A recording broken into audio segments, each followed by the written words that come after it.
Here's the classic thing that happens. A guy's depressed, he comes into my office and he says, I know my habits are shit. I know I'm undisciplined. I know I'm lazy, but if I only knew what I was supposed to be doing, what my mission was in life, etc., I'd be like I was shot out of a gun. But I don't know what I'm supposed to be doing, so I'm just going to be lazy and do nothing. And then from that, obviously, comes the depression.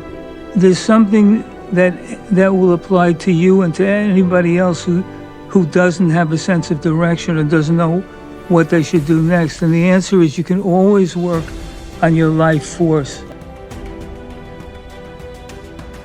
The only way to find out what you should be doing, it's like who you are, is to activate your life force. Because your life force is the only part of you that actually is capable of guiding you when you're lost. If you think of it as a pyramid, there's 3 levels of the life force.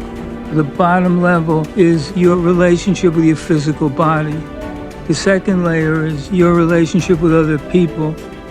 And the highest level is your relationship with yourself.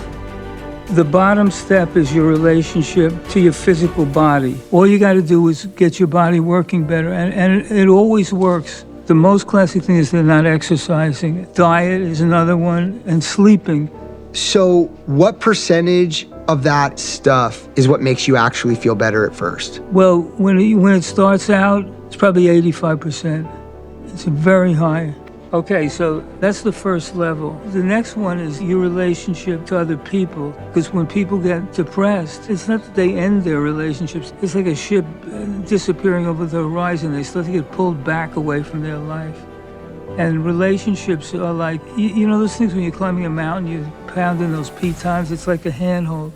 So your relationships are like handholds to let yourself get pulled back into life. The key of it is you have to take the initiative. If you're waiting for them to take the initiative, you don't understand this. You could invite somebody out to lunch that you don't find interesting. It doesn't matter. It will affect you anyway in a positive way. That person represents the whole human race symbolically. So that's the middle tier. And the highest tier is your relationship with yourself.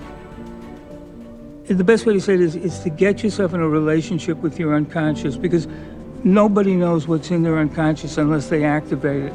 And one trick about this is writing. It's really a magical thing. You enhance your relationship with yourself by writing, and somebody will say, well, write what? You know, I'm not interested in anything, I'm not a writer. It doesn't matter. If you start to write, the writing is like a mirror. It reflects what's going on in your unconscious. And things will come out if you write like in journal form that you didn't know that you knew. These are the 3 levels of the life force. If you're lost, don't try to figure it out. Let it go and work on your life force first. It's about passion, increasing your life force so you can find out what you're really passionate about. But step 1 is to be passionate about connecting to your own life force, and that anybody can do that. So how do you come up with this stuff? Well, I once had a supervisor. I was very young. I didn't even have my own practice yet. I'm talking to people about what happened 30 years ago in their life or what was the cause of their problem. They would walk out the same way they walked in, feeling like shit and basically hopeless. So I said to him, is there anything we can do so that they can feel better, feel something at least sooner? And the guy says to me, don't you dare, he says. It was like somebody who fundamentally didn't understand the human condition. I said, wait a minute, we have to do something right at the moment. It doesn't have to solve all their problems, but you have to give somebody the feeling that they can change right now. I didn't want people walking out of my office with nothing. Did you ever worry with that strategy you'd give them the wrong piece of action? No. In this area, as I always say, I'm just a regular person, nothing unusual except for this.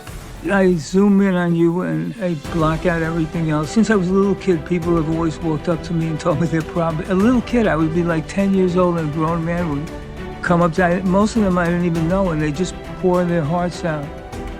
Who knows where that comes from?